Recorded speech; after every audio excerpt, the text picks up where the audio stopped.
Ito na po mga boss, sa mga namumblema kung walang budget sa pagpa-chrome ng kanilang mga garol o di kaya'y malayo yung shop ng nagko-chrome ng.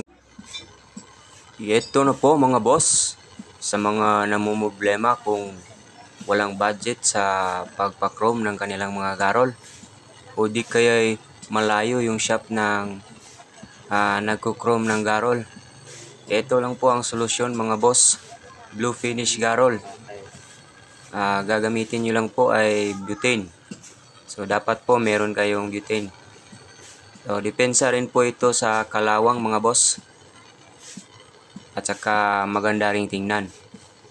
Ayan, gamit lamang po ang yung butane. Ayan, ang technique po sa pag-blue ng garol mga boss ay wag nyo lang pong masyadong initin yung garol o patamaan sa apoy. Kasi kapag masyadong mainit, hindi po nagiging blue yung garol. At saka tandaan nyo rin po kapag kulang naman sa init ay hindi rin yan nagbo-blue. So ayan po mga bossing.